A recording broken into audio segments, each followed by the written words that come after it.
কুরআনুল কারীমের 17 নম্বর সূরা সূরাতুল বনি ইসরাঈলের 23 নম্বর আয়াত আল্লাহ সুবহানাহু ওয়া তাআলা কত সুন্দর করে চমৎকার করে উল্লেখ করে দিয়েছেন।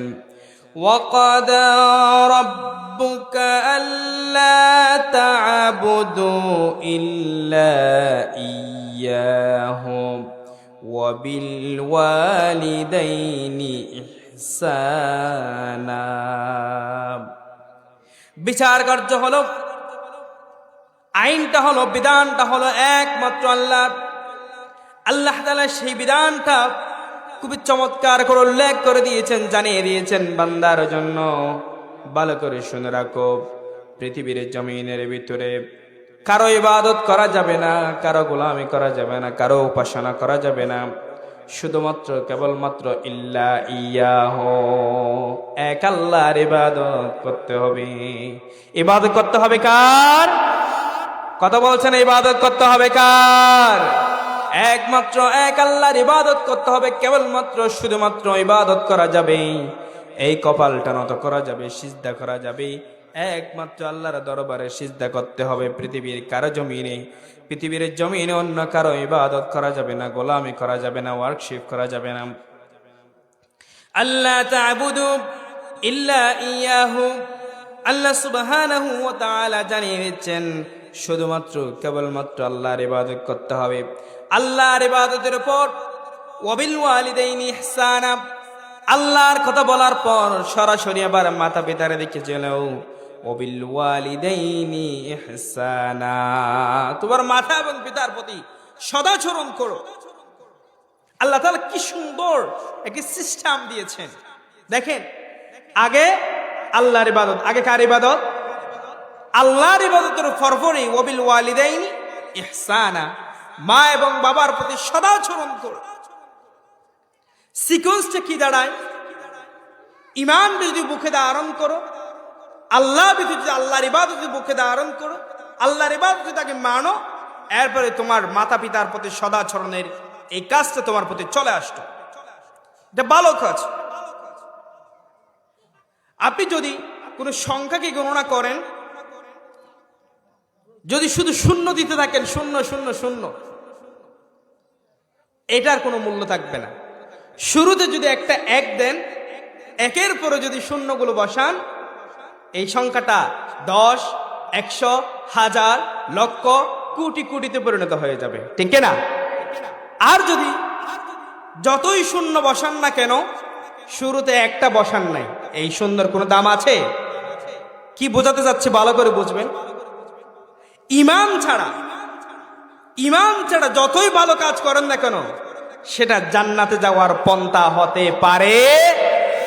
আর ঈমান আগে বসালেন, ঈমানের পরে আস্তে আস্তে আস্তে করে আপনি যত ভালো কাজ করবেন সবটুকু আপনাকে জান্নাতে নিয়ে যাবে, ঠিক না?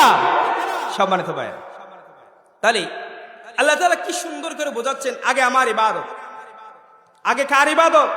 আল্লাহর ইবাদত। আল্লাহর ইবাদতের পরে এবার তোমার পিতা মাতার হকটা চলে এসেছে, ওয়াবিল ওয়ালিদাইনি ইহসানা। তার মানে মা বাবাকে আপনি সম্মান করবেন, সদাচরণ করবেন, এটা নিঃসন্দেহে একটি ফরজিয়ত কাজ, ভালো কাজ, ভালো আমল। তার আগে আপনাকে আল্লাহর কাজগুলো আদায় করতে হবে। আল্লাহর কাজ আদায় করার পর আপনি যদি আবার জান্নাতের পথের প্রতীক হতে চান, সবচাইতে ভালো যে আমলটা দুনিয়ার জমিনের, সেটা হচ্ছে মা বাবার হকগুলো আদায় করা। কথা বুঝতে পেরেছেন? তাহলে আপনাকে সিকোয়েন্সটা বুঝতে হবে। আসুন, আল্লাহ পাক রব্বুল আলামিন বলছেন, তোমরা আমার ইবাদতের পর এরপরে নেক্সট যে কাজটা হলো সেটা হচ্ছে ওয়াবিল ওয়ালিদাইনি ইহসানা, তোমার পিতামাতার হকগুলো সদাচরণ করো। ইম্মা ইয়াবলুগান্না ইনদাকাল কিবরা আহাদুহুমা আও কিলাহুমা, তোমার জীবন্ত অবস্থায় বার্ধক্য বয়সে, বৃদ্ধ বয়সে, বুড়া বয়সে তোমার মাকে পেয়েছো অথবা তোমার বাবাকে পেয়েছো, আহাদুহুমা হয়তো একজনকে পেয়েছো, অথবা আও কিলাহুমা তোমার নাজাত হয়ে গেছে, তোমার ভালো কল্যাণ হয়ে গেছে, মা এবং বাবা দুইজনকে পেয়ে গিয়েছো। এবার শোনো, ফালা তাকুল লাহুমা উফিন ওয়ালা তানহারহুমা। বৃদ্ধ বয়সে মাকে পেয়েছো, বাবাকে পেয়েছো, জান্নাত পাওয়ার, জান্নাত পেয়ে যাওয়ার সবচেয়ে সহজ একটা পথ তুমি পেয়ে গিয়েছো। কিন্তু শোনো, বাবা যখন বৃদ্ধ হয়ে যায়, মা যখন বৃদ্ধ হয়ে যায়, বাবার যখন যৌবনকাল ছিল, কত কষ্ট করেছে, জমিনে হাল করেছে, শ্বাস করেছে, ঠেলা ছাড়িয়েছে, ব্যান চালিয়েছে, টাকাগুলো উপার্জন করে আনতে পেরেছিল। বাবাকে যখন বৃদ্ধ হয়ে গেল, আর বৃদ্ধ বাবা পরিশ্রম করতে পারে না, টাকা উপার্জন করতে পারে না, সন্তানের দিকে চেয়ে আছে, সন্তান কখন খাওয়াচ্ছি, সন্তান কখন তাকে তার খাবারগুলো সামনের দিকে নিয়ে যাচ্ছে, কখন ডাক্তারের কাছে নিয়ে যাচ্ছে, কারণ তার ইনকাম করার সময় এখন নাই। বাবা যখন বার্ধক্য বয়স হয়ে গেল, বৃদ্ধ হয়ে গেল, ওই সময়ের কথা কি সুন্দর করে আল্লাহ তাআলা বলে দিচ্ছেন, আও কিলাহুমা ফালা তাকুল লাহুমা। তোমার বাবাকে যখন বৃদ্ধ বয়সে পেয়েছো, যেই সময়ে টাকা উপার্জন করার সুযোগ নাই, সামর্থ্য নাই, তোমার দিকে চেয়ে আছে, সন্তান কখন বাবাকে খাবার দিবে, ডাক্তারের কাছে নিয়ে যাবে, ওই সময় মেজাজটা কিটকিটে হয়ে যায়। বারবার করে যেমন ইচ্ছে তেমন কথাগুলো বলে। আমার সমাজে একটি কথা আছে, ছোট আর বড়, ছোটদের মধ্যে এবং বড় মুরব্বী যারা হয়ে গেছে, তার মেজাজ চলে একই রকম। গোড়ার বুড়া সমান, গোড়ার বুড়া সমান। ও গুড়া ফুয়া কি হয় বুঝিন না ভাই, বুড়া মানুষ যত বয়স বেশি হয়ে যাবে কি হয় বুঝিন না ভাই, হুট করে গরম হয়ে যাবে। ফুয়া কি হয় বুঝতে না স্যার, কারণ মেজাজের ভারসাম্য গেই। বুড়া মানুষ হুট করে গরম গেই। ওই সময় যখন তুমি তো ছেলে মানুষ, তোমার ভিতরে রাগ আছে, দেখিও তোমার বাবাকে দমক দিও না। কি সুন্দর করে আল্লাহ তাআলা বলছেন, ফালা তাকুল লাহুমা উফিন ওয়ালা তানহারহুমা। তোমার মা, তোমার বাবা বৃদ্ধ হয়ে গিয়েছে, মেজাজের ভারসাম্য এখন ঠিক নাই, যখন তোমার উপর খুব করে খটখটা মজা শুরু করে দিয়েছে, দেখিও উফ শব্দ বলবে না, উফ শব্দ বলবে না, এমনকি ওয়ালা তানহারহুমা, বড় কণ্ঠে বড় আওয়াজে তাকে ধমকও দিবে না, তাকে ধমকও দিবে না। বাবা মা যখন বৃদ্ধ হয়ে গেল, এখন কথা কি বলে ঠিক থাকে না, এখন ভাত খেয়েছে, ভাত দিয়েছে, এরপরেও বলে যে আমি খাই নাই, সন্তানের মেজাজ গরম হয়ে গেছে। আল্লাহ বলছেন ওই সময়ের কথা, বৃদ্ধ যখন হয়ে গিয়েছে তখন খেয়াল করো, কারণ তোমার যে বাবা এখন মায়ের প্রতি তোমার এখন বারবার রাগ উঠে আসবে। ওই সময়ের কথা, ওয়ালা তানহারহুমা ওয়া কুল লাহুমা কওলান কারীমা। বড় কণ্ঠে কথা বলো না, আস্তে করে, কওলান কারীমা, নম্র সুরে আস্তে আস্তে করে ভদ্র ভাষায় তোমার বাবা তোমার মাকে বুঝিয়ে দাও আসল বিষয়টা কি। হুঙ্কার দিয়ে ধমক দিয়ে কথা বলা যাবে না, আস্তে করে নরম সুরে কথা বলো।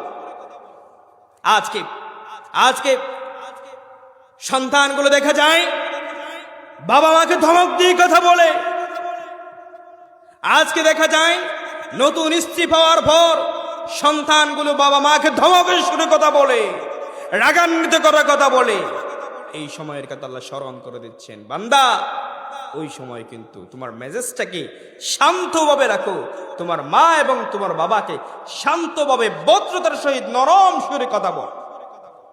আচ্ছা, আপনারা প্রশ্ন করতে পারেন, আল্লাহ তাআলা এত সুন্দর কথাগুলো এত কিভাবে করে, কেন তো তাগিদ সহকারে বলছেন? আল্লাহ সুবহানাহু ওয়া তাআলা কোরআনুল কারীমের ভিতরে যে বিধানগুলো দিয়েছেন, সব বিধানগুলো হলো উম্মত মুহাম্মাদের জন্য ফরজ। আপনি যদি এই আইনটা লঙ্ঘন করেন, আপনি কবিরা গুনাহ করেছেন। আপনি যদি এই আইনকে যদি না মানেন, ইসলামের তো আপনি থাকবেন, মুসলমানের তো আপনি থাকবেন, ঈমান আপনার থাকবে না। সম্মানিত ভাই, তাহলে দেখুন আল্লাহ তাআলার এই বিধান কেন ওইভাবে করে পুঙ্খানুভাবে প্রত্যেকটি শব্দ করে কেন দিয়েছে? যদি আপনি প্রশ্ন করেন, আল্লাহ সুবহানাহু ওয়া তাআলা জানিয়ে দিচ্ছেন। আল্লাহ সুবহানাহু ওয়া তাআলা মা বাবার হকের ব্যাপারে, মায়ের হকের ব্যাপারে কেন এভাবে করে স্পষ্ট শব্দগুলো উল্লেখ করে দিয়া এত সুন্দর করে তাগিদ দিয়েছেন? আপনি যখন এই প্রশ্ন করেছেন, আল্লাহ পাক রব্বুল আলামিন এই প্রশ্নের জবাবটা কত সুন্দর করে কোরআনুল কারীমের ভিতরে দিয়েছেন। কোরআনুল কারীমের 31 নম্বর সূরা, সূরাতুল লুকমানের 14 নম্বর আয়াত, আল্লাহ সুবহানাহু ওয়া তাআলা বলছেন, وَوَصَّيْنَا الْإِنسَانَ بِوَالِدَيْهِ حَمَلَتْهُ أُمُّهُ وَهْنًا عَلَى وَهْنٍ وَفِصَالُهُ فِي عَامَيْنِ أَنِ اشْكُرْ لِي وَلِوَالِدَيْكَ إِلَيَّ الْمَصِيرُ। আল্লাহ সুবহানাহু ওয়া তাআলা কেন মা বাবার হকের ব্যাপারে এভাবে করে রায় দিয়েছেন? আপনি যখন এই প্রশ্ন করেছেন, আল্লাহ তাআলা জানিয়ে দিচ্ছেন, ওয়াসাইনাল ইনসানা বিওয়ালিদাইহি হামালাতহু উম্মুহু। আল্লাহ তাআলা বলছেন, আল্লাহ সুবহানাহু ওয়া তাআলা নিজের হকের ব্যাপারে বলার পর পরবর্তীতে বলে দিচ্ছেন আগে মায়ের কথা। হামালাতহু উম্মুহু, তোমার মা, মায়ের কথা। ওয়াহনান আলা ওয়াহনিন, কষ্টের পর কষ্ট স্বীকার করে তোমাকে 2 বছর ধরে যেই দুগ্ধ পান করিয়েছেন, ফি আমাইন, 2 বছর তোমাকে কষ্ট করে লালন পালন করে তোমাকে দুগ্ধগুলো পান করিয়েছেন, দুধ পান করে তোমাকে আস্তে আস্তে করে তিলে দিলে বড় করেছেন। পৃথিবীর ভিতরে মায়ের মতো কষ্ট করে সন্তানকে লালন পালন করার মতো দ্বিতীয় আর কেউ নাই। সেজন্য আল্লাহ পাক রব্বুল আলামিন বলছেন, তোমার মা তোমাকে গর্ভে ধারণ করেছেন, এত বেশি কষ্ট স্বীকার করেছেন।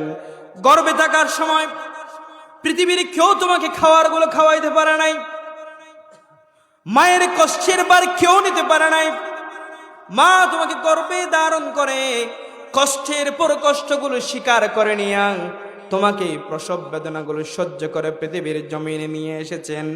শুধু তাই নয়, ওয়াফিসালুহু ফি আমাইন, তোমাকে 2টি বছর পর্যন্ত দুধ পান করে শিশু অবস্থায় আস্তে আস্তে করে তোমাকে তিল তিল করে বড় করে তুলেছেন।